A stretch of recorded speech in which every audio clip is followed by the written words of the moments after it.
බලාපොරොත්තුව අපි හැමෝගෙම අභිලාෂ.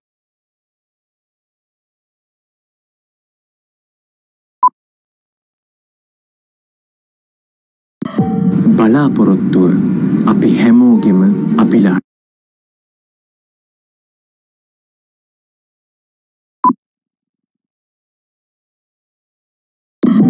බලාපොරොත්තුව අපි හැමෝගෙම අභිලාෂ.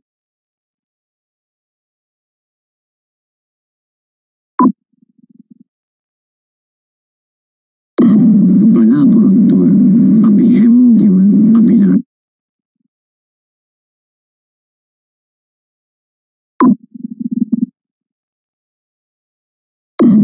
බලාපොරොත්තුව අපි හැමෝගෙම අභිලාෂ.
ගෙවෙන හැම තත්පරයක් පාසා දියුණු ලෝකයේ වර්ධනය මිනිසාට උරුමයි. දියුණු ලෝකයේ මහා මාර්ග මූල්‍ය ගොඩනැගිලි හා අනිකුත් සංවර්ධන අංශ මිනිසුන්ට උරුම නිර්මාණයන් වේ. මෙකී වේගවත් ලෝකයේ අප සතු වත්කම අද්විතීයයි. මනා කළමනාකරණය, වේගවත් භාවය, උසස් තාක්ෂණය, සැලසුම් කරණය අප සතු නිර්මාණවල සාර්ථකත්වයට හිමිකම් කියයි. නිර්මාණශීලී පුහුණු කාර්ය මණ්ඩලයකින් යුතු අපි වඩා විශ්වාසදායී සේවාවන් ඔබ වෙතට ළඟා කරන්නේ ඔබ අප සතු වත්කම නිසාවෙනි. ඔබේ ව්‍යාපාරයේ දියුණුව සඳහා නිතදිව අපි ඔබ සමගින් අත්වැල් බැඳගෙන සිටී. ලෝකයේ පවතින උසස්ම තාක්ෂණය උපයෝගී කර ගනිමින් නිර්මාණශීලී අදහස් සමුදායක් එකතු කරමින් අප ඔබට කැපී පෙනෙන සේවාවක් ලබා දීමට සූදානම්. සුහදශීලී විශ්වාසයේ සමගින් ඔබ සිතනා ආකාරයට ඔබගේ අවශ්‍යතාවයන් ඉටු කර දීමට ඔබ වෙනුවෙන් අප බැඳී සිටී. මේ ශ්‍රී ලාංකීය නිර්මාණකරණයේ අනාගතයයි. සැමදා අප ඔබ ළඟින්. අමාන් මීඩියා, දේශයේ විශ්වාසය. ශ්‍රී ලාංකීය නිර්මාණකරණයේ අනාගතයයි. සැමදා අප ඔබ ළඟින්. අමාන් මීඩියා, දේශයේ විශ්වාසය.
Sri Lanka Mata, Apa Sri Lanka, Namo Namo Namo Namo Mata, Sundara Sirivarini, Suradi Ati Sobhamana Lanka.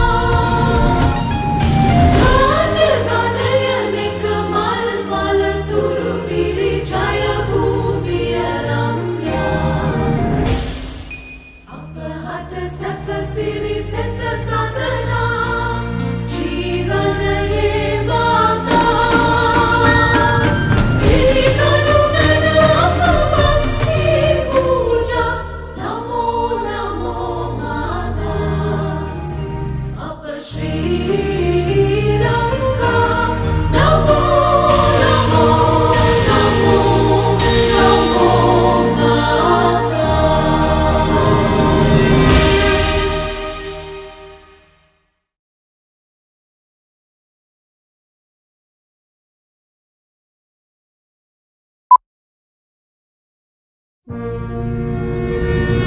Sri Lanka Mata, Apa Sri Lanka, Namo Namo Namo Namo Mata, Sundara Sirivarini, Suradi Ati Sobhamana Lanka.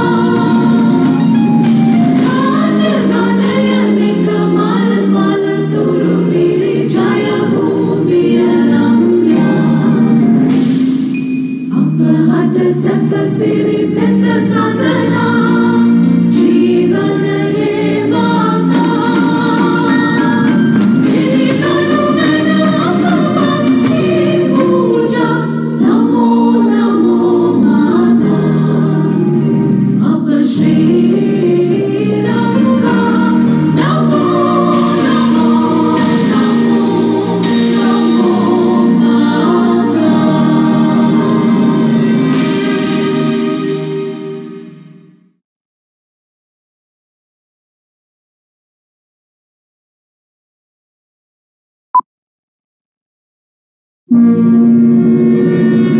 Sri Lanka Mata, Apa Sri Lanka, Namo Namo Namo Namo Mata, Sundara Sirivarini, Suradi Ati Sobhamana Lanka.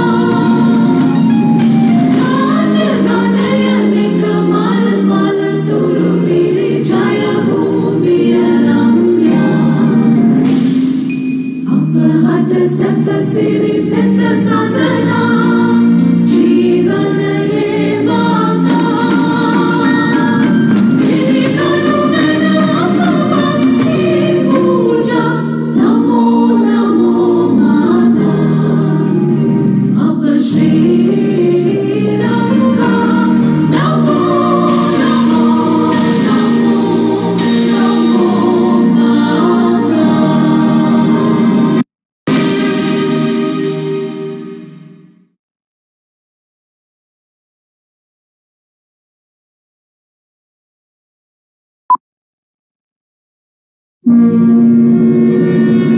Sri Lanka Mata, Apa Sri Lanka, Namo Namo.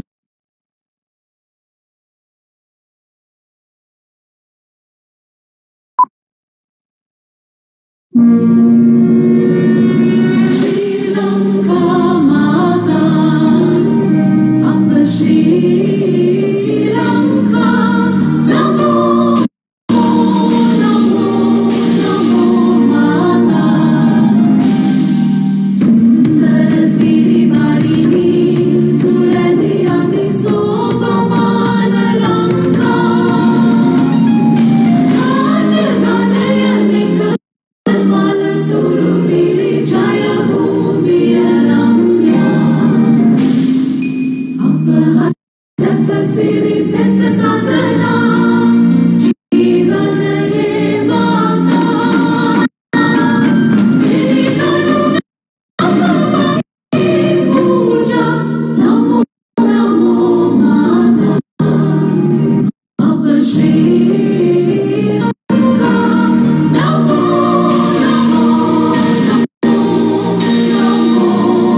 Sri Lanka Mata, Apa Sri Lanka, Namo Namo Namo Mata, Sundara Siri Varini, Suradiyani Sobhamana Lanka, Dhanya Dhanya Nikama Malaturu Viri Jaya Bhumiya Ramya, Apahata Sapa Sita Sadhana, Jivana Ye Mata, Nidikanu Nana Appa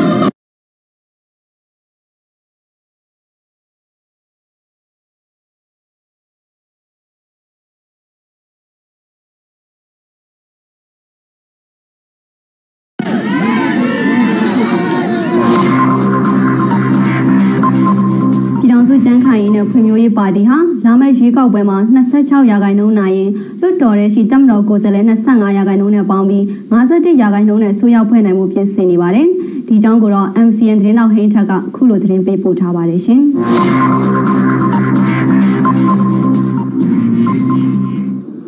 ပြည်ထောင်စုကျန်းခိုင်ရေးနဲ့ဖွံ့ဖြိုးရေးပါတီတွင်ခေါင်းဆောင်အပြောင်းလဲတွေနဲ့ပတ်သက်ပြီးကျန်းခိုင်ရေးပါတီဝင်အမျိုးသားလွှတ်တော်ကိုယ်စားလှယ်ဦးလားဆွေကပြောကြားလိုက်ပါတယ်။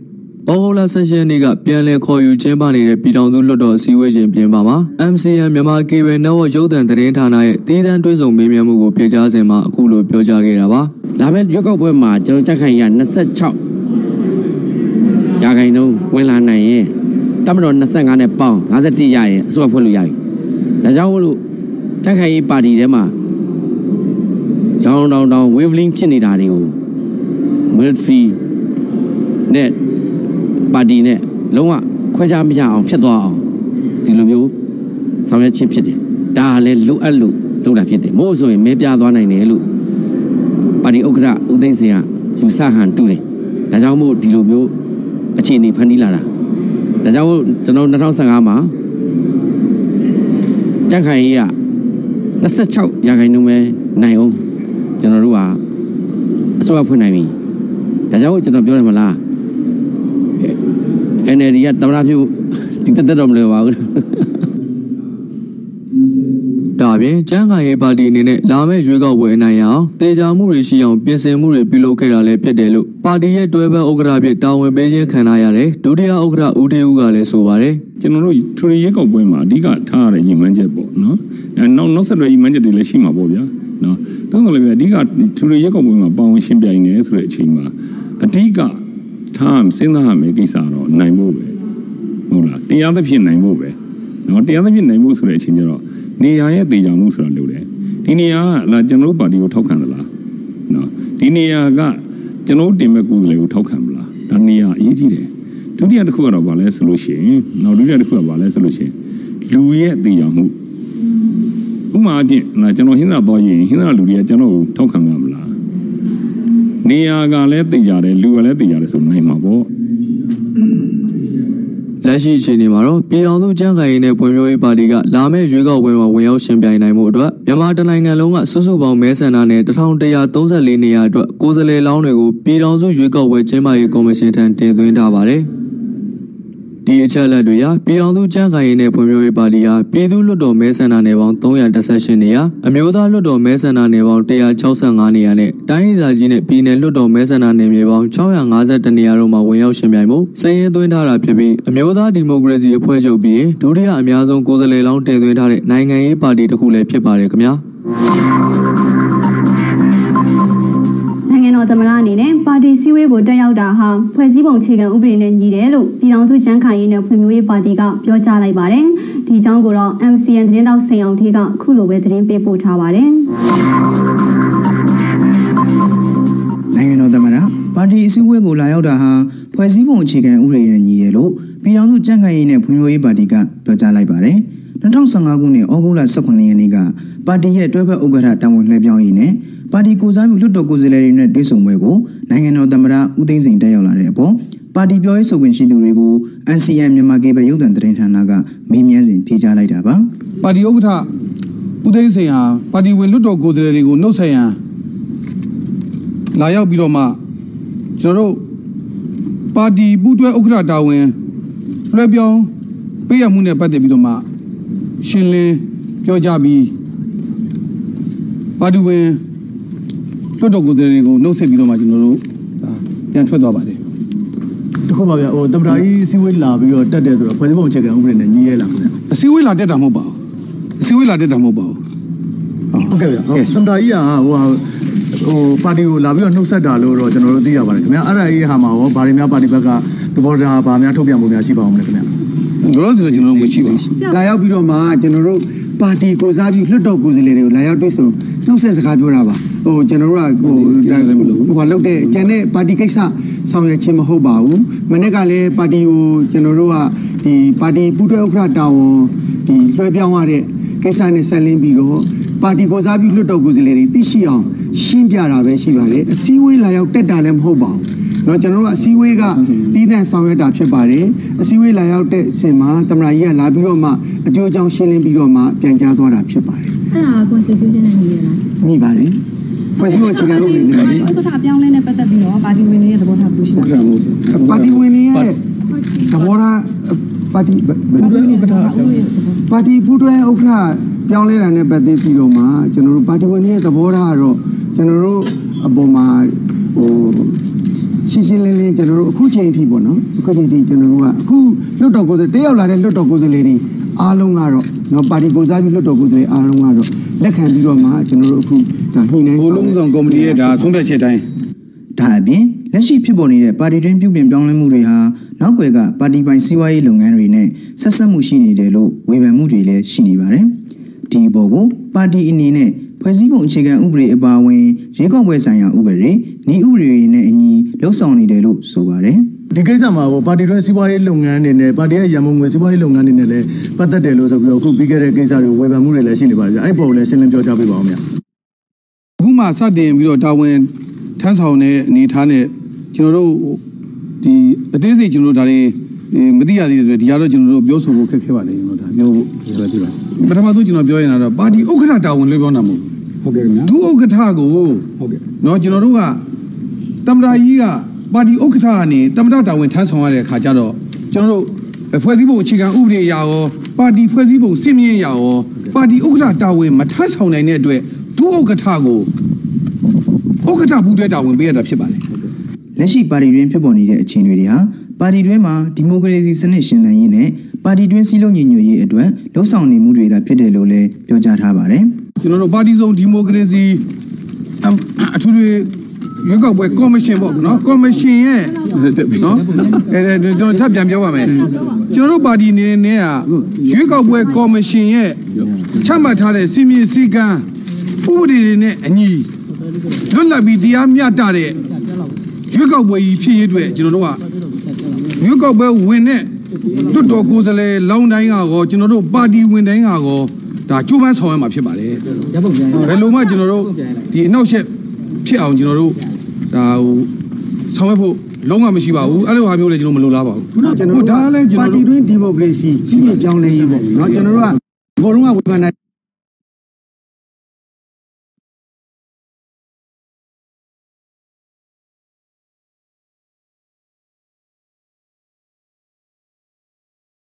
business. You had said when you released from jail and you was beginning after parole, I'm out of that business. But are you? A lot of folks say that if someone came in and they needed your help, they wanted to die, that Jack Kevorkian would help them. Would you? I would help them if they deserve it. Dear Fox News, it has come to our attention that you have been alienating the American people by propagating the left-right false dichotomy, promoting fear by exaggerating the threat of terrorist attacks, supporting the corporate AstroTurf Tea Party, and trying to pass it off as a grassroots movement, and covering up corporate corruption by forcing your employees to lie on the air, by participating in an orchestrated attempt to misinform the general public. You have chosen your side. You are against the people. You claim to be fair and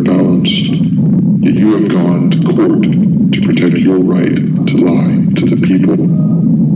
You have sacrificed your journalistic integrity to the dollar.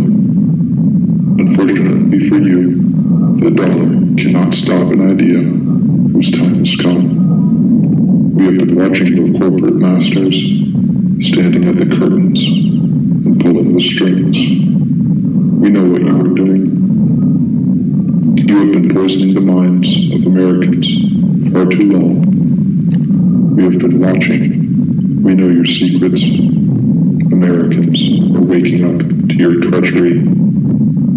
You cannot hide from us. We are anonymous. We are legion. We do not forgive. We do not forget. Expect us.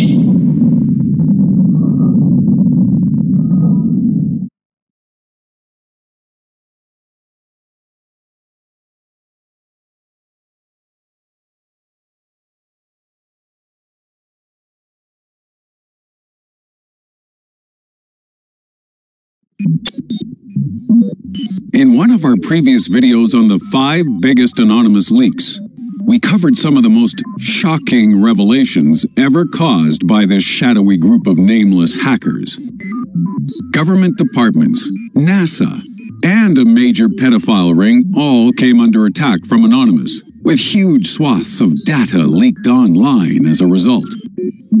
But not everything Anonymous does is about sharing information. Sometimes they'll hack you because you're racist or a terrorist. Sometimes they'll hack you because they don't like what you've done to PlayStation 3. Sometimes they'll hack you for hating on Harambe. Yep, these are all true. So, let's take a look at the 7 biggest anonymous hacks of all time.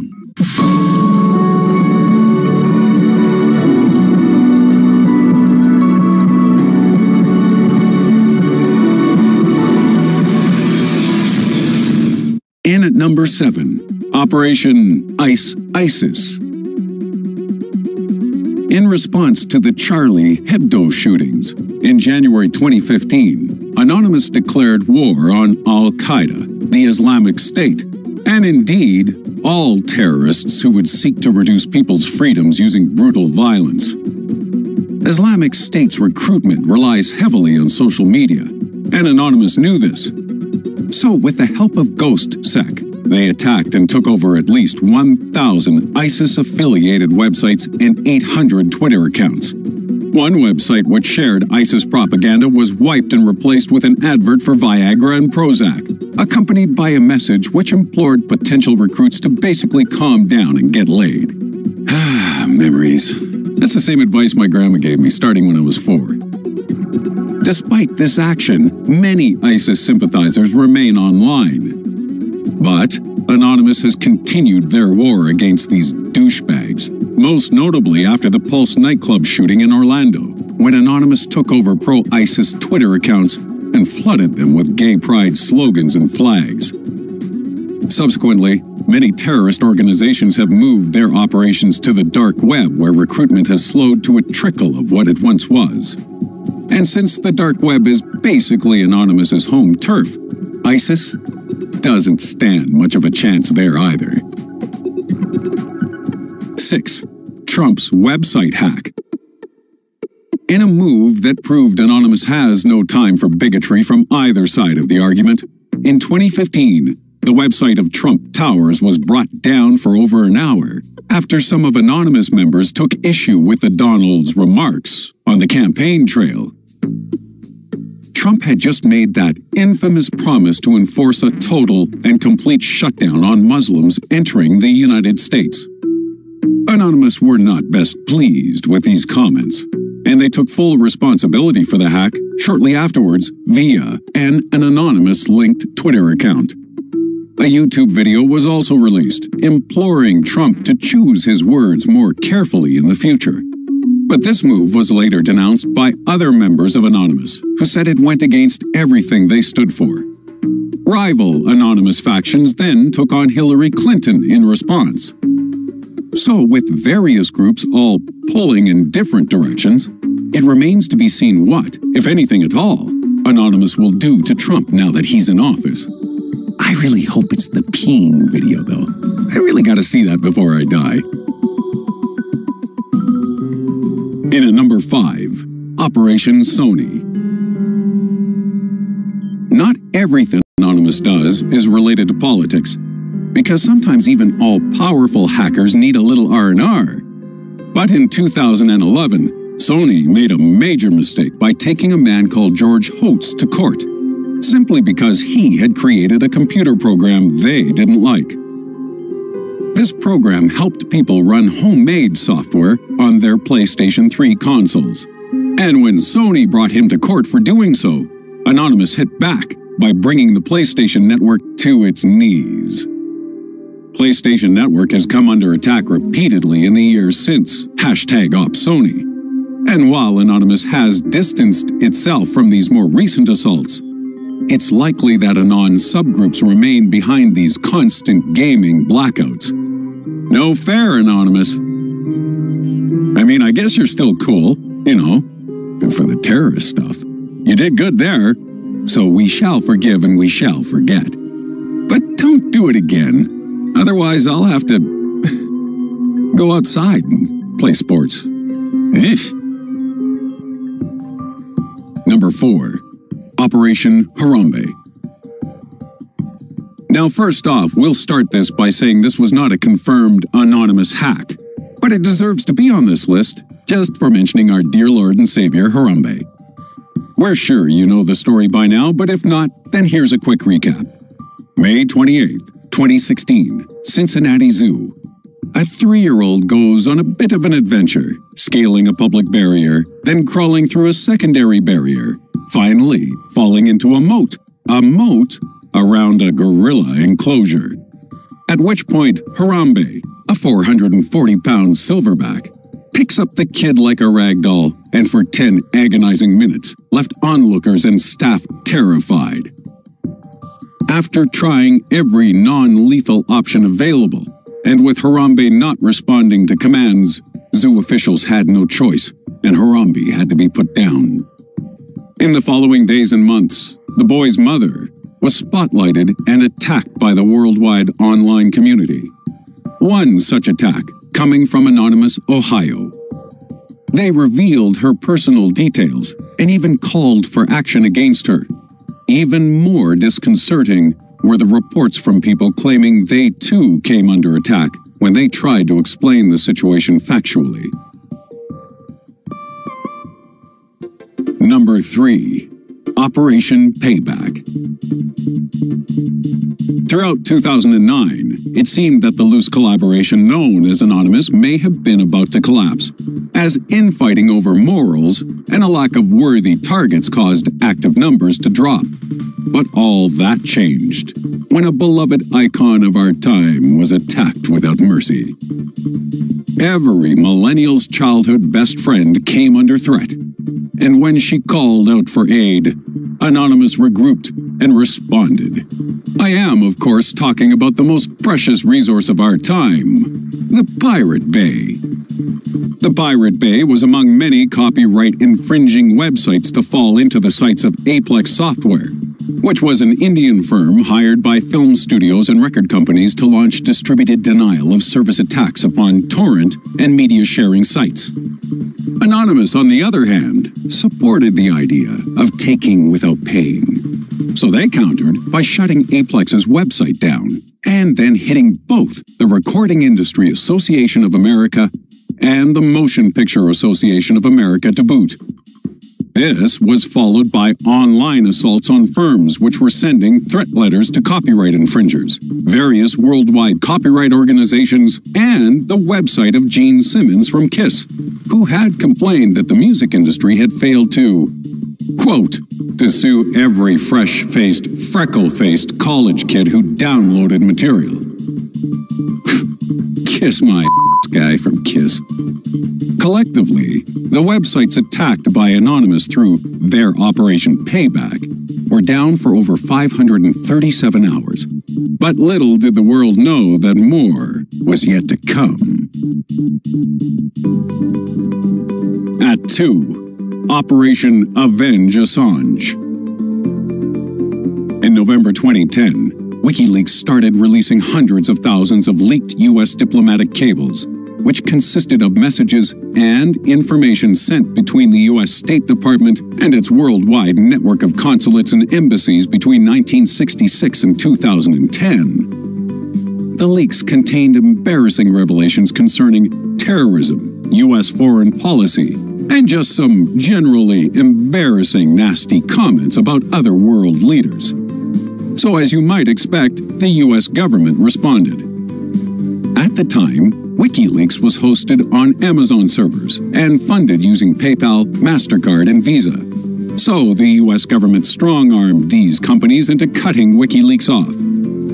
But like a big brother, Anonymous came to WikiLeaks' aid, orchestrating Operation Avenge Assange, and brought down the websites of PayPal, Visa, and MasterCard using botnets. And at number 1, Operation Tunisia. The Arab Spring was a revolutionary movement of protest against the governments of Iraq, Syria, Libya, Jordan, Morocco, and Yemen, to name a few. By the time the movement had begun to fade in 2012, it had already kicked off several major events, including the Syrian civil war. Since then, many observers have tried to pinpoint exactly what started the Arab Spring, with most agreeing that although other factors were at play, it was the self-immolation of Tunisian citizen Mohamed Bouazizi in 2010 which may have contributed most to the tensions. But how does this relate to Anonymous? Well, in 2010, Anonymous allied themselves with the Tunisian protesters, and as well as hacking government websites and email accounts, they recruited Tunisian hackers and gave them the tools to spread the truth regarding how Bouazizi and his business were under constant attack and harassment by local government officials. Anonymous efforts, combined with the striking of Tunisian professionals, caused the country's president Ben Ali to flee. Today, Tunisia has been transformed into a constitutional democratic government. Praise Harambe. And that's our list. But if you missed our previous video on the biggest Anonymous leaks, then here it is, in handy clickable form.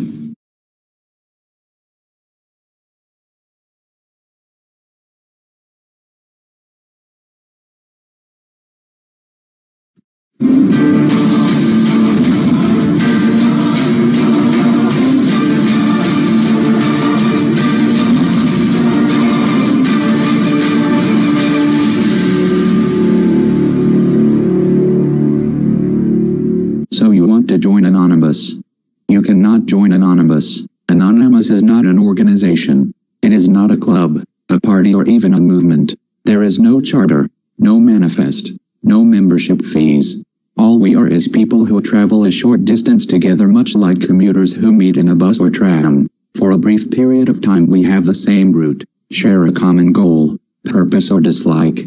And on this journey together, we may well change the world.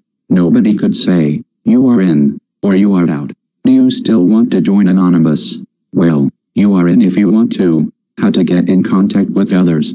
Anonymous has no centralized infrastructure. We use existing facilities of the internet, especially social networks. And we are ready to hop on to the next one if this one seems compromised, is under attack, or starts to bore us. Look for terms like Anonymous, Anonops, and other keywords that might be connected to our activities. How do I recognize other Anonymous? We come from all places of society. We are students, workers, clerks, unemployed. We are young or old. We wear smart clothes or rugs. We are hedonists, ascetics, joyriders or activists. We come from all races, countries and ethnicities. We are many. We are your neighbors, your co-workers, your hairdressers, your bus drivers and your network administrators. We are the guy on the street with the suitcase and the girl in the bar you are trying to chat up. We are Anonymous.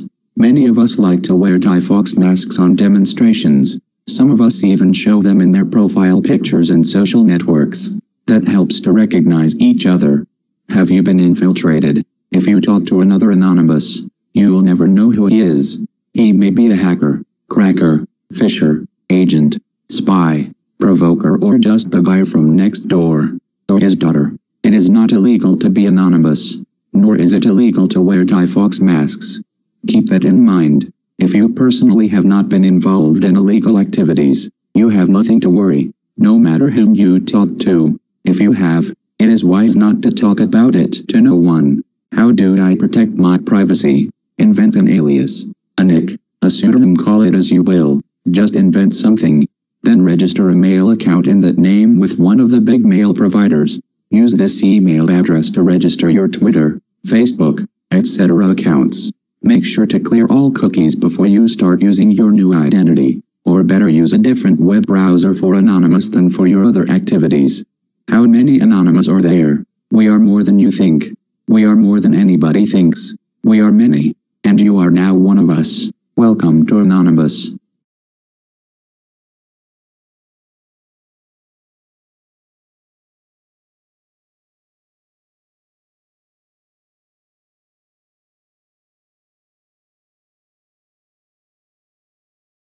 Take the mask off? Yeah, mate. Do I have to? Asking. You don't have to, but it would be a nice gesture. The mask was the point. There's a section. What's the face mask all about? The mask? Yeah. Anonymous. Sorry? It's basically protecting anonymity on the internet. It's a privacy issue. Yeah, basically, long story short, it's an idea that suggests Swiss banks can keep their anonymity and keep their bank accounts hidden. So why should the public not be able to keep their anonymity? It's a bit of a statement, and all we're doing is going to the Home Office today, like we just discussed with this guy, just in solidarity with what's happened around the world today. I don't know if you know, but the hacking group Anonymous shut down the website of the Home Office. So we're literally just going to go get a bit of film just so we can say we were outside in solidarity with the worldwide movement that is more and more becoming more and more unstoppable. Just us five, it was a last minute thing an hour ago. We said, well, let's come down. Are you aware of rules of having demonstrations? Yep. That we have to be notified, etc. Yep. Yeah. So how are you where are you starting from? Yeah, but it's not a march or anything like that. We know that obviously if you want to make a protest, you have to agree. But we know it's not illegal as such to do that. If you do not ask for permission, it only becomes illegal if you cause harm, loss, or distress, or something goes wrong. Where have you been walking? We've just come from a pillow fight in Trafalgar Square, as it goes. That's crazy. Yeah, it was a peaceful one as well. So literally I don't know. It was the It's Global Pillow Fight Day today. Basically. Oh, is it? I missed out on that one. That's pretty funny actually. They do it every year. They'll do it next year. So you're walking I'll remember the date. From there. Yep. And where you're walking towards now? The Home Office. Well, we don't even know where it is, but we're looking for the Home Office, which I believe is just around this corner here. Just to see the situation, to see if it is closed. And we wouldn't mind just getting a few photos of us so we can say, with the Home Office sign in the background to say we were there on this day. Because, it's going to be... You have an ID on your lads? We have, but we don't really want to... I mean, there's no real need to show. I wouldn't really think so. If you get stopped again, because you will in this area, won't you? Unless we have the recording of it. Yeah, I know, that's what I'm trying to help you. It's just a bit of a... Get on with what you want to do in a nice way. But we need a bit of help as well, otherwise you will get stopped by more police. But it just seems a little bit insulting that in the 21st century in Britain we should be asked for, while we're peacefully protesting, haven't done anything wrong, should be asked for our details. It sort of suggests that you haven't done anything wrong. Yeah, well, I'm not obliged to actually give you the details, am I? I don't like going down that route, but I would hope that you'd put faith in us. I hope that you put faith in us, if that's all right with you. What did you say your name was again, sorry? Oh, don't play that. Don't play the old repeating with me. Dan, wasn't it? Yeah. Are we free to go? Is that all right? I'll just grab your deal. What's your name, my friend? As I say, are we free to go? Not at this moment. No, why not? So we're being detained? We are being detained while I find out exactly what you're doing. And I'm just going to confer with the inspector to find out if you're not breaking any rules or anything, because you're going straight into elements where it's getting a bit beyond my capabilities. Okay. What would you say your name was again, Dan? Yeah, as I say, I still would say that if we're not being detained, guys, there is no rule. You are free to go. Yeah. If you don't want to give your details, you are free to go. Yeah. And what we'll do is we'll go around there, be there for 5 minutes. We'll go home. You'll go home. Everyone will have a great day, and no more will be said. I mean, that's probably what it is. As I already said, obviously your activities will be monitored. Yep. I've already told you, please behave yourselves. No problem. And we support you on the 10th of next week when you're protesting. We won't, but we won't be there supporting you. But we fully, think that you are the best police officers in the world. So everyone knows that. I'm sick of your ink. Sorry. What is that it? one there is a new one. That one's a new bit to it, is yeah. it? And that's the truth. It's tattoo. Yeah, well, only when it gets close to the knuckle. Yeah, anyway, I'll say where's the big thing. When it gets close to the knuckle, it really hurts. Yeah. But I don't know, to me, truth is a really important concept, so truth. And big time. Huh? You're American. Canadian. I only guess one Canadian. Yeah, see? And it was the best laptop that yeah. Anyway, you're welcome to come with us. You're welcome to escort us. Not, I mean, no, you're not protesting with us, but you're welcome to just, escort us there. We'll be there and we're gone and we're going back to the pub. Yeah, no worries. Okay, which pub are you going to? So you're buying later then? Well, well, you're on duty. I need for a bit. Alright, nice one. Take it easy, gents.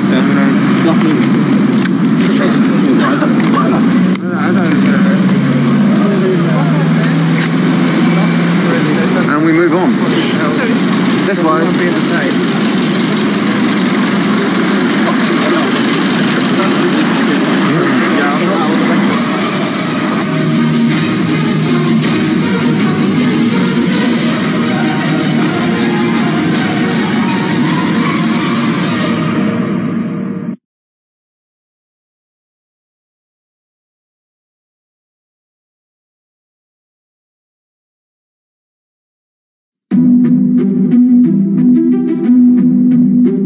Online group Anonymous has threatened to release a list of influential public figures with ties to the Ku Klux Klan. The release of the list coincides with Guy Fawkes Day, whose face has been used to symbolically represent the group in a form of a stylized mask. Not unlike Guy Fawkes himself, Anonymous has been called dangerous, disruptive, and infamous. So what exactly do we know about Anonymous and just how powerful are they? Well, Anonymous is an interesting phenomenon. While many media outlets refer to them as a concentrated group, they can be more accurately described as a loose movement. Anybody can join, and there is no central, singular representation of the group. There are certain themes more common to Anonymous members, such as internet activism and obviously anonymity. But there is no way to ascribe broad qualities to the group, and even know how many members there are. The problem with quantifying Anonymous is that there is no criteria for being a member. What we do know is that Anonymous began in the early 2000s on the image and messaging board 4chan. It naturally represented the internet's inherent ability to promote anonymous discussion. Within this framework, popular ideas gained more traction regardless of their origin. And without the negative consequences associated with being identified, the group became increasingly provocative and chaotic, touting anti-establishment values and a disruption of the status quo. They first gained attention in 2008 for organizing an online attack on Scientology. Although the attack consisted of mostly juvenile pranks like faxing black paper to their organization or making crank calls, the sheer number of contributors was overwhelming. The ability to collectively overpower a common target led to their most consistent tool, DDoS attacks. In a nutshell, DDoS, or distributed denial of service, is when a website receives more requests than it can handle, causing it to crash. Through this method, Anonymous has been able to take down websites belonging to any groups they disagree with. But of course, taking down a website is relatively inconsequential, so is Anonymous really all that powerful?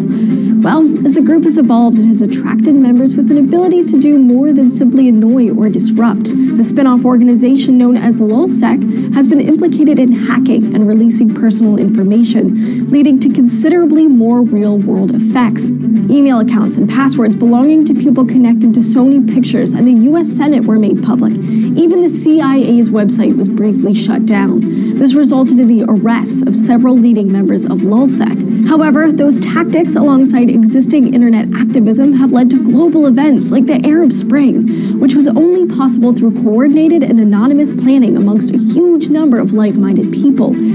It might be misleading to ask how powerful is Anonymous, when what Anonymous really represents is the changing nature of collective action, vigilante justice, and communication fostered by the internet.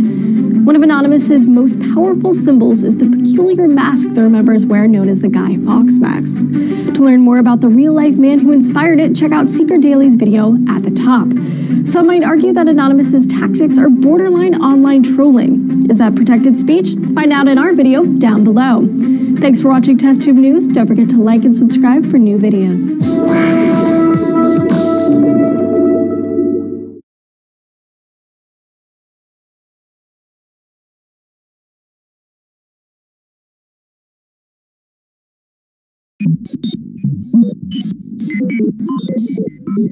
We are Legion. We do not forgive. We do not forget. Expect us. That's a chillingly catchy slogan right there. And since first coming to prominence back in 2003 as a mere joke on 4chan, the anonymous group have grown into a serious force to be reckoned with. They've released contrail data from NASA, doxed child pornographers, and they've even taken on Scientology. So let's take a look at their most famous exploits in our list of the 5 biggest anonymous leaks.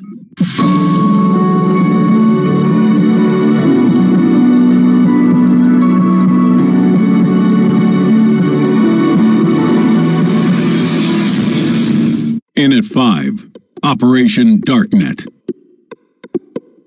Anonymous's Operation Darknet was probably their biggest crowd pleaser yet, as in October 2011, they launched an online offensive against those who used anonymous proxy hosting techniques to hide child pornography. Kitty fiddlers collectively soiled themselves as a series of distributed denial-of-service attacks were launched against websites known to offer this material. And when over 40 of them went down on the dark web, the pedophile community, lurking behind Tor, began to speak out, claiming it was their God-given right that we can choose to have our sexual preferences for youth. Well, that's fair.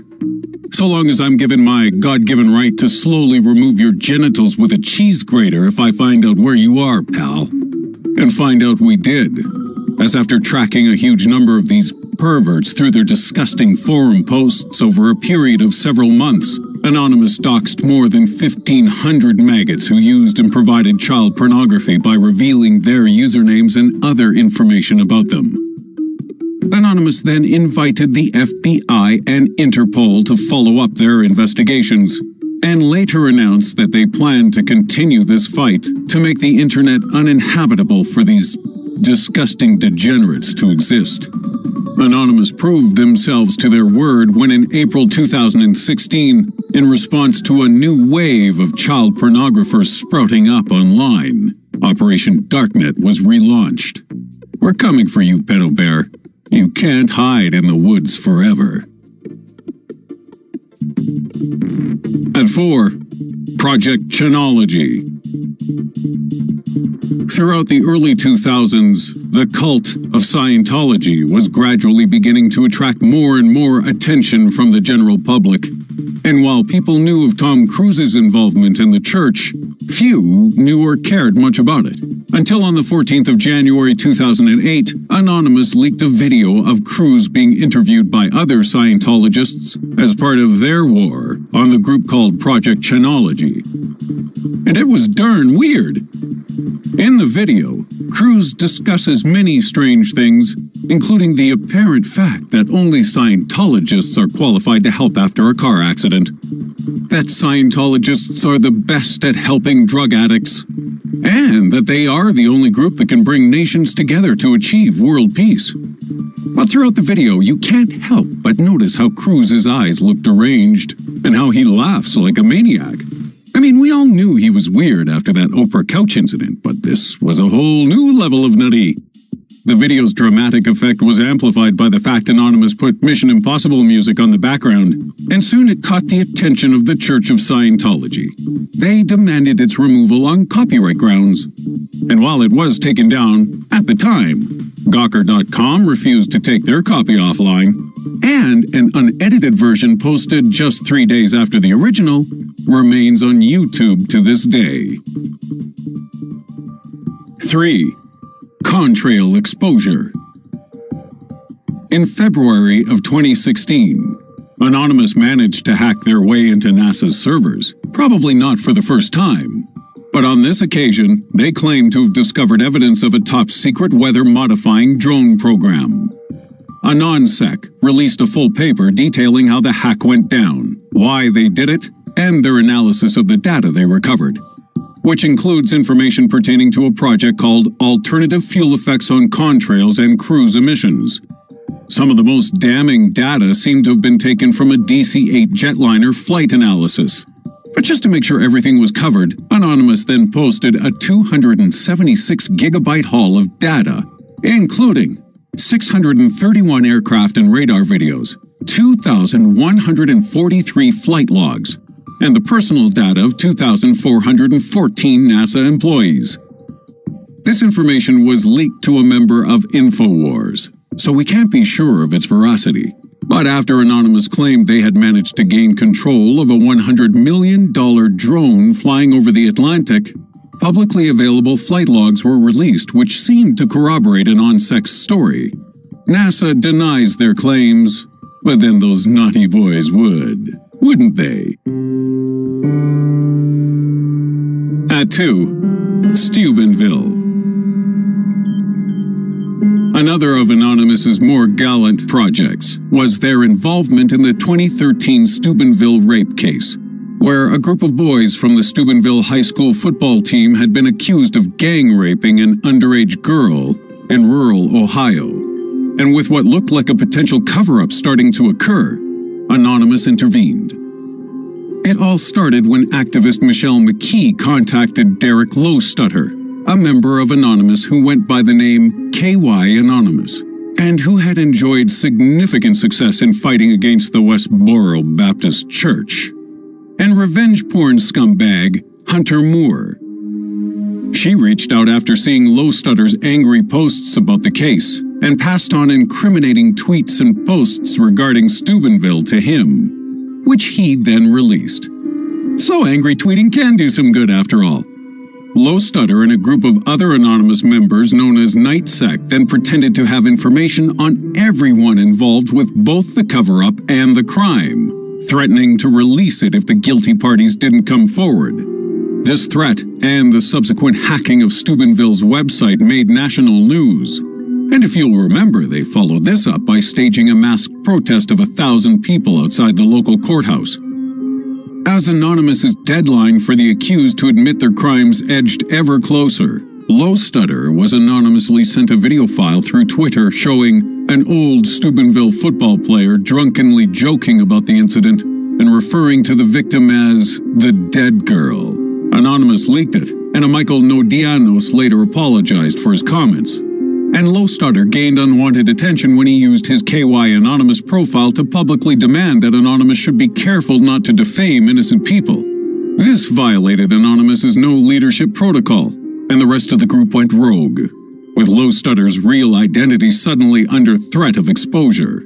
All of this unfolding while 2 boys were being held on trial for the rape, with some of the leaked evidence used in the case against them. And finally, in 2013, Trent Mays and Malik Richmond were given pathetically short 1-year sentences. But Anonymous wasn't satisfied. There were others who had escaped justice, and this proved even truer when a second Steubenville rape case came to light in 2015. Both Lowstutter and Anonymous were committed to finding and exposing more evidence of these terrible sex crimes. But there was a problem. Several members of the group, including Lowstutter, had been outed and raided. And as of November 2016, he has pled guilty to 2 charges relating to his hacking activities and faces 10 years in prison, with co-hacker Noah McHugh also facing jail time. Because when a heroic hacker gets more jail time than the convicted rapist, that's called justice, ladies and gentlemen. Number 1. H.B. Gary Federal. It seems like a pretty bad idea to call out Anonymous online, and an even worse one to claim you've infiltrated their group. But that's exactly what Aaron Barr did in 2011. And it did not go well for him or his business. Barr was the chief executive of technology at the security firm H.B. Gary Federal. And in response to his purported infiltration, Anonymous's first act was to wipe his personal iPad remotely. I mean, that's pretty annoying. All those family photos and your scores on Candy Crush gone. But this was just the start. Because a few days later, Anonymous made mincemeat of his company's supposed security by hacking the H.B. Gary federal page and replacing it with a message saying Anonymous should not be messed with. And they didn't stop there. Oh no! Because Anonymous then decided to drop their phone network, delete important files, and hack into the company's email system to dump 68,000 pieces of internal communication out into the open. And when they did this, they didn't just leak the emails through some random hosting site. No! They leaked H.B. Gary's emails through the Twitter page of Chief Executive Aaron Barr. This kind of incident would be pretty embarrassing for any company, but for a cybersecurity company, it proved fatal. And it's no surprise that the firm folded just 1 year later. And that's our list. If you liked this, why don't you check out our recent video on the biggest WikiLeaks exposures too? And if this clip gets enough attention, maybe we'll cover the biggest Anonymous hacks as well. Like that time they bummed everyone out and broke the PlayStation network. Please don't do that again during the Christmas season. I do not want to have to talk to my family.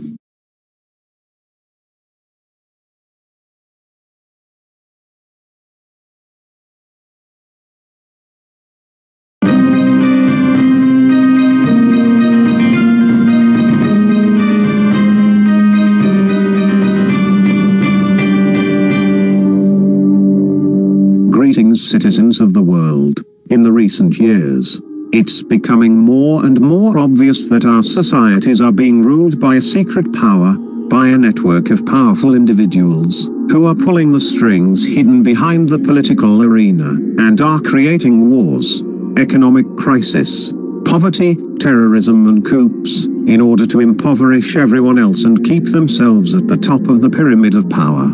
These elites are formed by the banking families, who have been controlling the most important private and central banks for generations, by the monarchies from Europe and Gulf countries, by the black nobility, who are the descendants of Roman aristocratic families, by the Vatican, who has amassed vast amounts of wealth throughout the last centuries, and by families and businessmen, who have become extremely rich and influential, like Soros, Bill Gates, the Bush family, etc. All these people not only are in close contact through secret societies, like the Round Table, Skull and Bones, the Bilderberg Meeting, Committee of 300, etc. But they also have been intermarrying with each other for generations.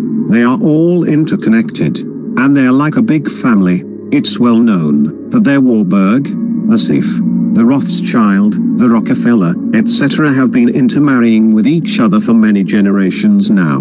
Besides, they are obsessed with bloodlines and eugenics. They think they are intellectually superior to the rest of us, and they don't want to interbreed with those who are part of the masses. These globalist elites are so rich because they own, they direct, or they are stockholders of many of the biggest corporations and banks.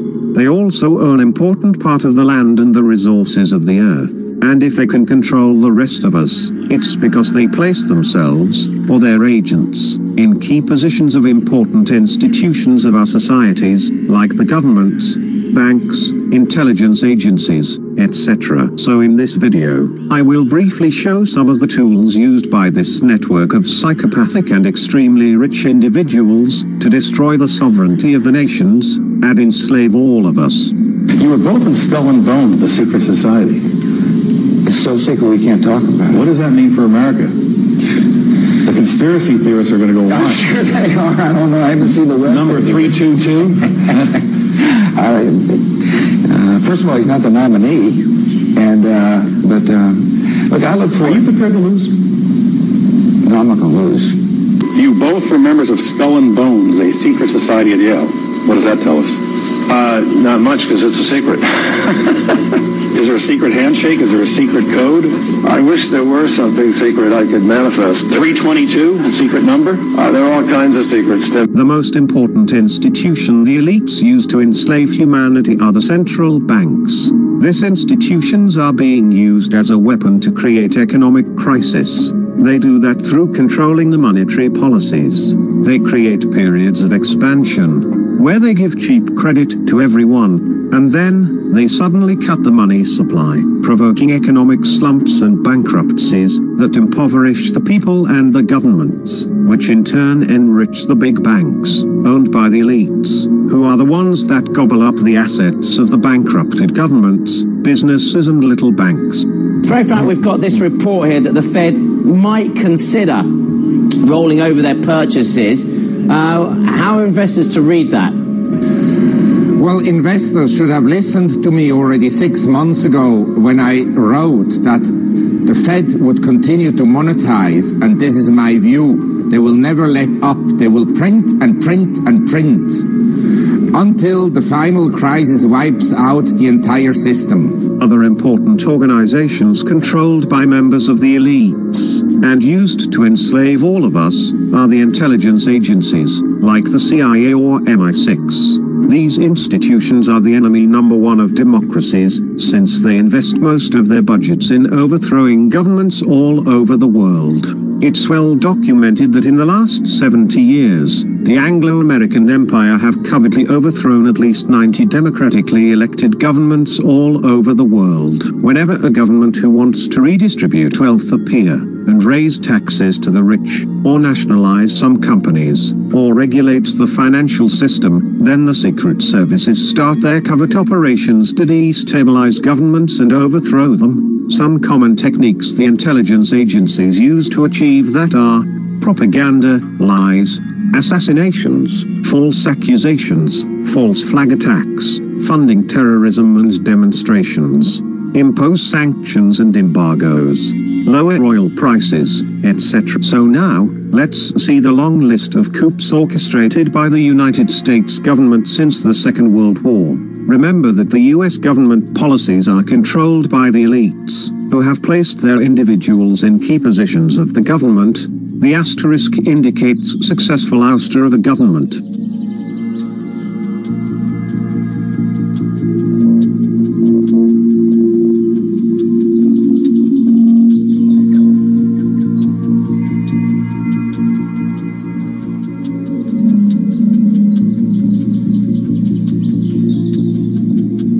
Other institutions the elites use to overthrow governments are the non-governmental organizations, like the National Endowment Democracy, the United States Agency for International Development, or the Open Society funded by George Soros. These institutions are being used to fund political parties all over the world, which promote the interests of the New World Order elites. Therefore, whenever in a country a populist party appears, these foundations and non-governmental organizations will start funding generously the political campaign of opposition parties to prevent that populist politicians rise to power. It's no longer a secret that some of the U.S. government's aid programs have a dual purpose. The U.S. Agency for International Development, USAID, known for overseeing billions of dollars in U.S. humanitarian aid, was dispatching Venezuelan, Costa Rican, and Peruvian young people to Cuba, hoping to provoke a revolution there. Young Latinos often posed as tourists. They traveled across the country and recruited people whom they believed they could turn into political activists. Once the intelligence agencies have managed to overthrow democratic governments, the elites will replace them by psychopathic and corrupt politicians who will be willing to allow the foreign corporations owned by the elites to loot their countries and impoverish their citizens. These dictators are unwanted and hated by the population, but they can hold on to power for many years because they receive economical, diplomatic, and military support from our governments and the globalist elites. For example, the Anglo-American Empire have been supporting the despotic monarchies of Gulf countries for at least a century. So next time you criticize Islamic terrorists, remember that it's been your government in first place who is giving support to these dictators that fund terrorism with the oil money. In the past 60 years, the U.S. government has attempted to overthrow dozens of democratically elected governments, sometimes successfully and sometimes not. They have also grossly interfered in dozens of democratic elections all over the world. It would be difficult to name a brutal dictatorship of the second half of the 20th century which was not supported by U.S. foreign policy, not just supported, but put into power and kept in power against the wishes of their own people. Another, banking institutions the elites use to impoverish all of us and destroy the sovereignty of the countries, are the World Bank and the International Monetary Fund. These banks give loans to countries who are in desperate need of credit, but in exchange they force these countries to do structural reforms, like privatization, devaluation of currency, removal of tariff barriers, elimination of government subsidies, reduce social expenditures, etc. All these measures destroy the economies of the countries and allows foreign corporations, owned by the New World Order elites, to invade their markets and loot their resources. And remember, if the countries do not accept the conditionalities imposed by the World Bank or IMF, their politicians will simply be bribed, killed or overthrown by our intelligence agencies.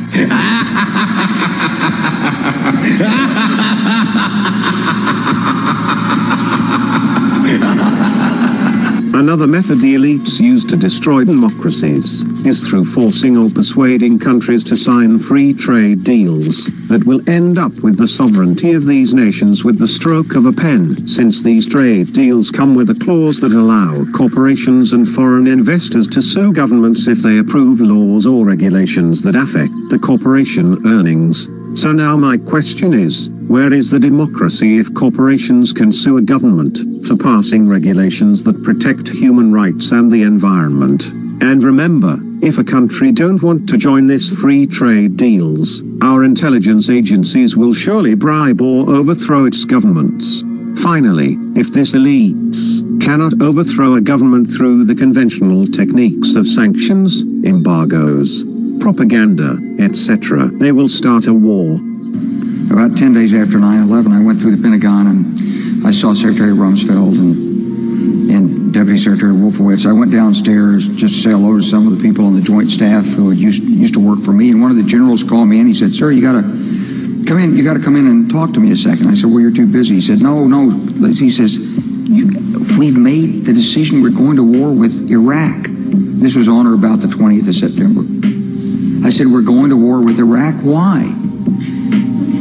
He said, "I don't know." He said, "I guess they don't know what else to do."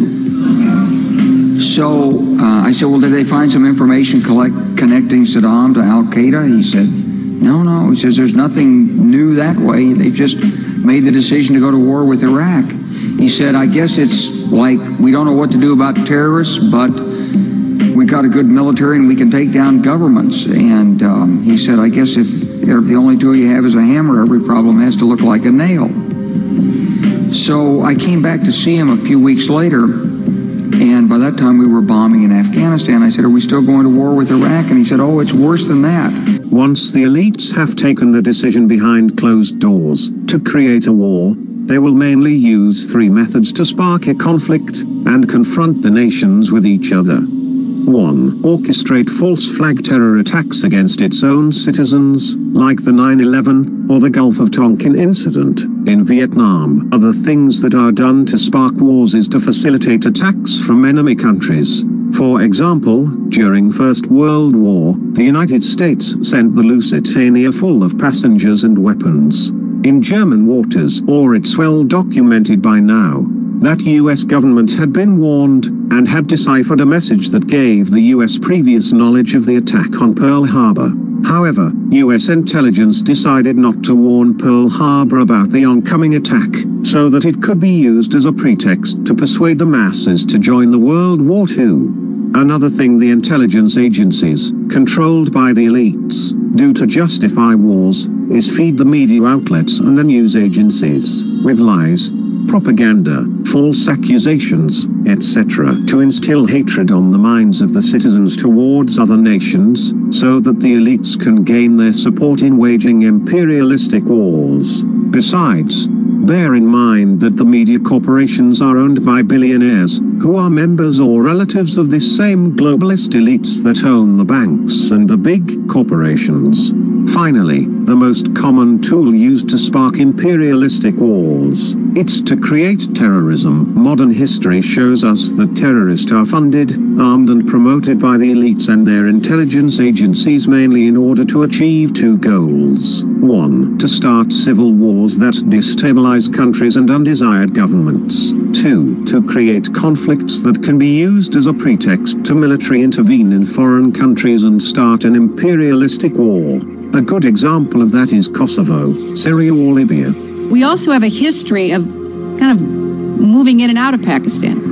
I mean, let's remember here, the people we are fighting today, we funded 20 years ago. So as we have briefly seen, dear sisters and brothers, there is a well-interconnected network of powerful individuals who, through controlling the banks, the intelligence agencies, corporations and other financial institutions, have managed to enslave all of us. These elites are the ones who cause the third world poverty. They create wars, they fund terrorism, and they brainwash the masses. Humanity is being enslaved. So please, dear sisters and brothers, start opening your eyes and start becoming aware of the true power of these elites and how they manipulate the world events. I hope this video have helped the viewer to be a little bit more awakened. We are anonymous, and we are fighting for a better world. We do not forgive, and we do not forget. So, expect us.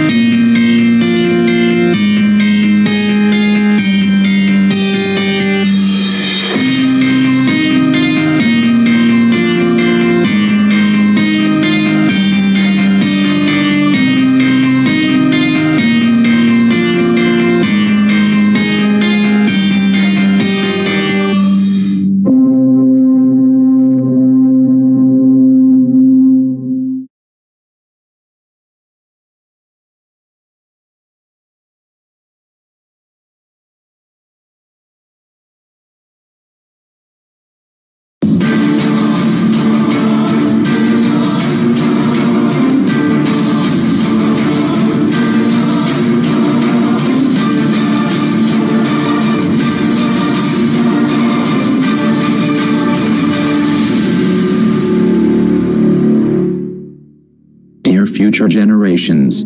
That's an anonymous message for you. Be careful.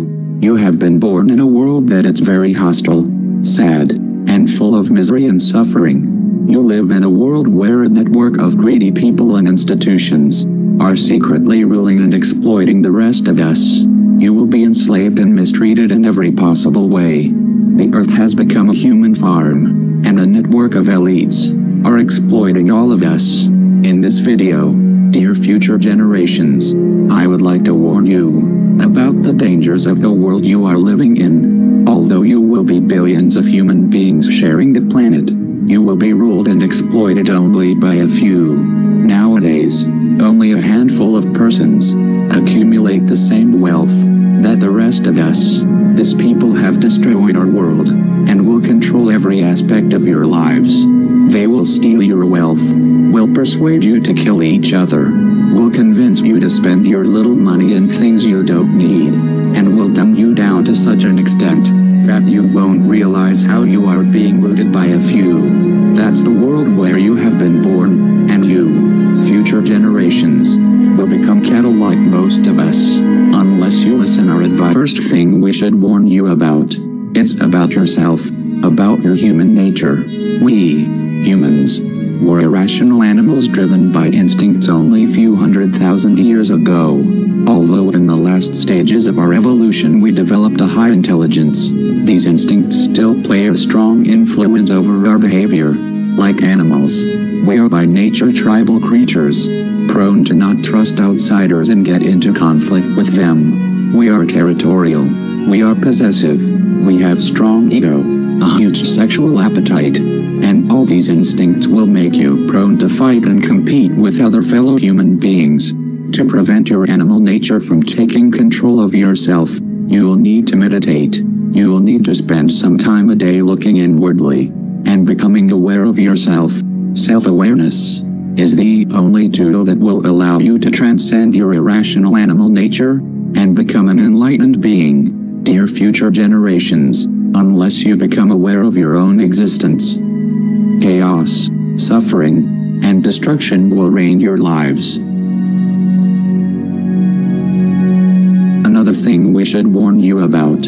It's the educational system. The school, it's a place where you will spend most of your life till you turn 18. The goal of this institution is to dumb you down. During your youth, you will feel curious about the world.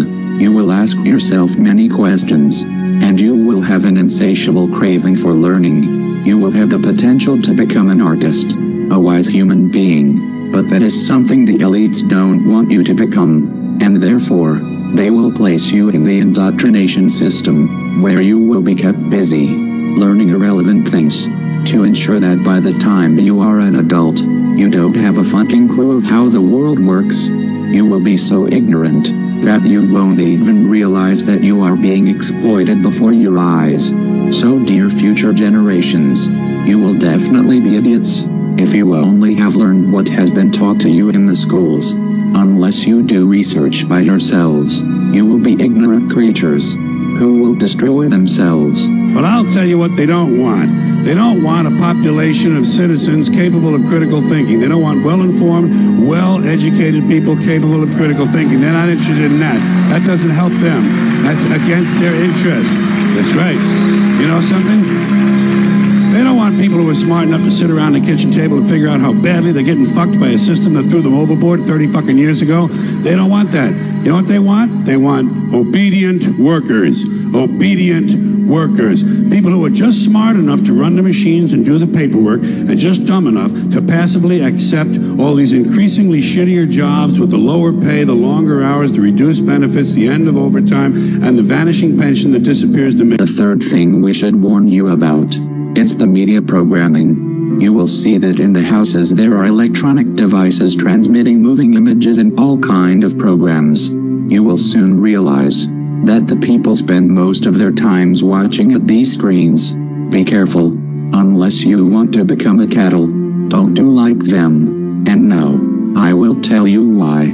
These devices are used by the elites to achieve basically 3 goals. The first one is to distract you. The TV is a great invention, very useful for the elites, since they can achieve to have all the population distracted, staring at a screen, entertained with a virtual reality, which will ensure that you don't pay attention to the real world. Your distraction gives the elites the chance to exploit you. But you people sit there day after day, night after night, all ages, colors, creeds. We're all you know. You're beginning to believe the illusions we're spinning here. You're beginning to think that the tube is reality and that your own lives are unreal. You do whatever the tube tells you. You dress like the tube. You eat like the tube. You raise your children like the tube. You even think like the tube. This is mass madness, you maniacs. In God's name, you people are the real thing. We are... The second goal of the TV is to misinform you. Through movies, news and documentaries, the elites will give you a fake view of the world you live in. They don't want you to understand the reality, and therefore, they will implant in your mind lies and propaganda, in order to turn you into an ignorant, submissive citizen, unable to comprehend the world around him, and unable to become aware of his condition of slave. So if you want the truth, go to your gurus. Go to yourselves, because that's the only place you're ever going to find any real truth. But man, you're never going to get any truth from us. We'll tell you anything you want to hear. We lie. Another application of the TV will be to bombard you with images that will implant in your mind values, complexes and aspirations that will turn you into a superficial and stupid human being. Through the TV and the media, you will be programmed like a robot to develop behaviors that benefits the elites.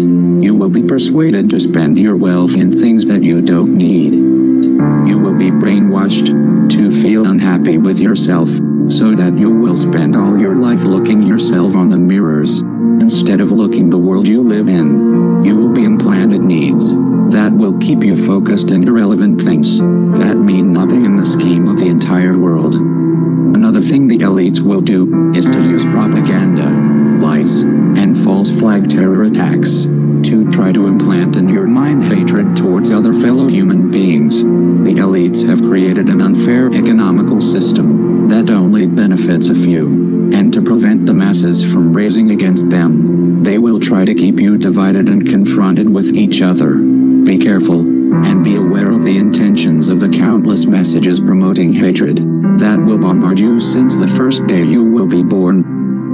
The strength of the elites lies precisely on your hatred towards your fellow human beings. Now, to balance the scale, I'd like to talk about some things that bring us together. Things that point out our similarities instead of our differences. Because that's all you ever hear about in this country is our differences. That's all the media and the politicians are ever talking about, the things that separate us, things that make us different from one another. That's the way the ruling class operates in any society. They try to divide the rest of the people. They keep the lower and the middle classes fighting with each other so that they, the rich, can run off with all the fucking money. Fairly simple thing happens to work. You know, anything different, that's what they're going to talk about. Race, religion, ethnic and national background, jobs, income, education, social status, sexuality, anything you can do, keep us fighting with each other so that they can... Finally, you will live in a society that will surround you with countless distractions. The elites will want you to spend your life entertained, distracted, unaware of the important political events that are unfolding around you. They will surround you with amazing video games, with virtual reality, with drugs, with big variety of TV programs, pornography, and distractions of all kind. You will be exploited since the first day you are born, and entertainments, it's one of the tools the elites will use to keep you distracted and apathetic towards the destruction and misery around you. And why is that? It's the Roman circus. What does the emperor do when the people become restive? And when the people are asking questions, and when the people don't like the policies of the emperor?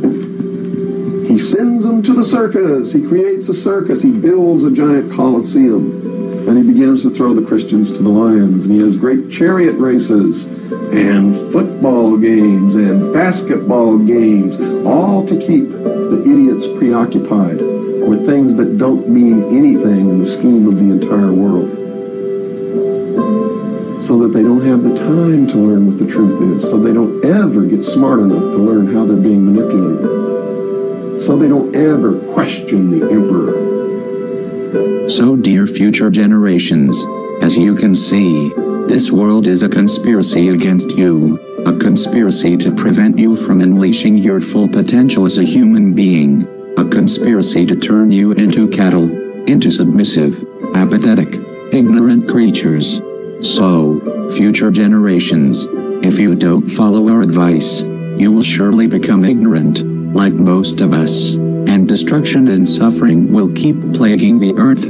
We have destroyed the planet, because we have been victim of this conspiracy, which has prevented most of us to learn the right knowledge and wake up. And you, future generations, will surely follow the same path, unless you pay heed to our advice.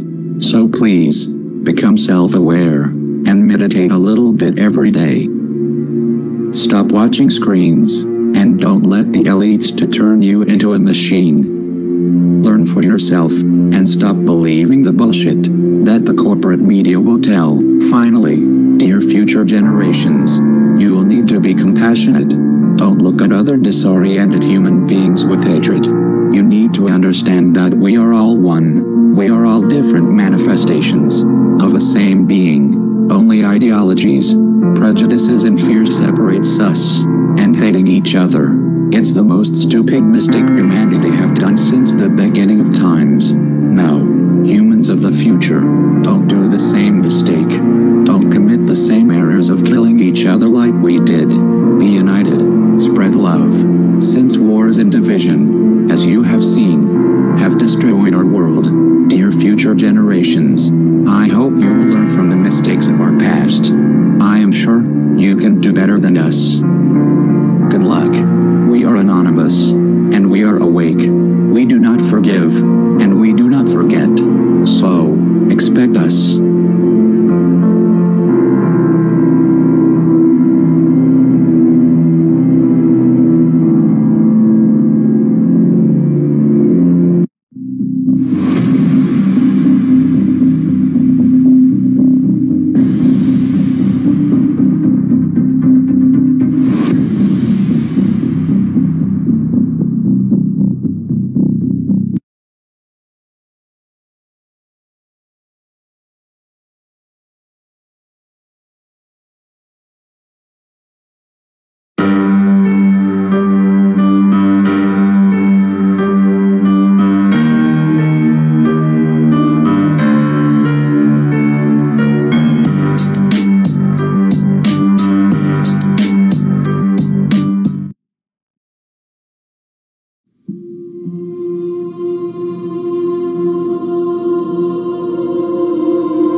outside universal threat. I occasionally think how quickly our differences worldwide would vanish if we were facing an alien threat from outside this world. The generation now alive is privileged to see the birth pangs of the birth of a new civilization.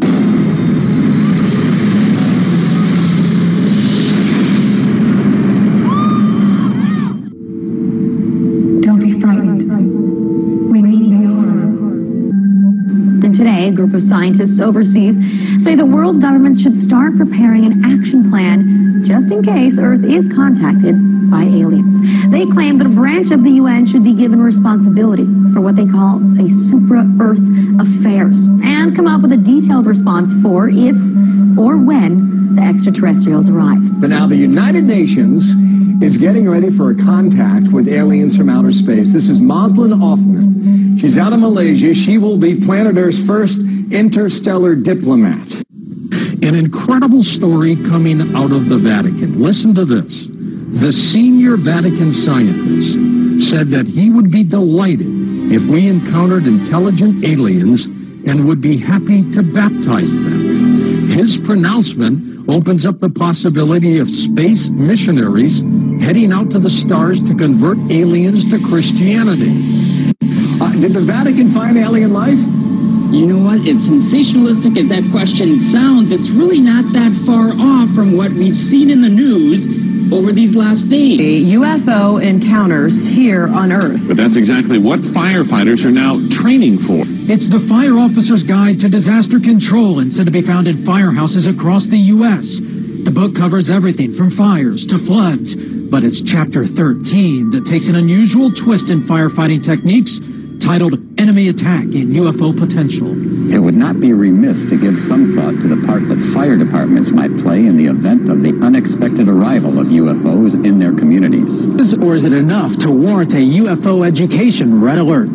This is something that could really happen in our lifetime. It even asks, how do you treat injured aliens? Are first responders aware of the potential physical injuries? This is a real phenomena that we should deal with. We should deal with seriously. Sometime later this year or next year, we expect them to announce, astronomers will announce that we found it, the Holy Grail. I think it's premature for us to announce our presence in outer space until we know their intention. Scientists say that they examined all aspects of the search for alien life, from astronomy, biology, to the political and religious fallout that would result from alien contact. And the report also said that evolution on alien worlds is likely to be Darwinian, which may mean that extraterrestrials share our tendencies for violence and exploitation. So basically, when they arrive on Earth, they're probably going to be mean. I'm not kidding. One of the scientists actually said, prepare for the worst. Out today, from science fiction to science fear, news buzz among some scientists that if aliens do exist, that they're mostly nasty,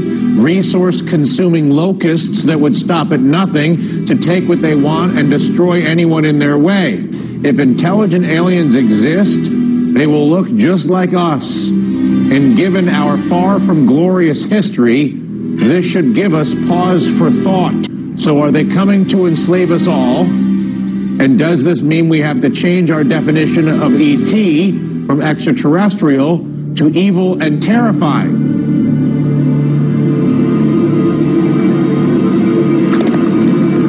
I believe it was extraterrestrial. I now believe it is interdimensional, the phenomena. In other words, we're looking at so-called spirit beings from another dimension. By equating it to ancient manuscripts where these beings manifested to human beings and what their reactions were, and then comparing it to reactions present day of people who have had encounters, and the similarities are striking.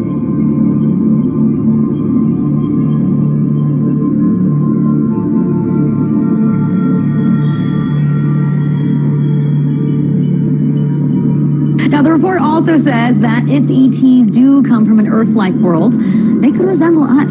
They might have similar biological molecules. So, hey, that could expand the dating pool. But on the chance that there are aliens out there, which I totally believe there are, I'm going to be with the scientists on this one and say, let's get prepared.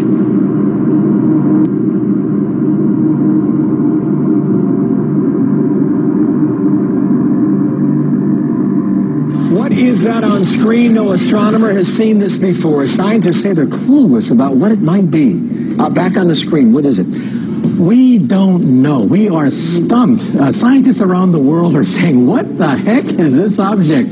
It doesn't fit any of the profiles of the usual suspects. That's the problem. The usual suspects are comet, meteor, stars, galaxies, planets. How about some sort of alien dealio? You buy into that? Well, you know, the object is about the size of the Rose Bowl Stadium. So it's too small to be a planet or star or a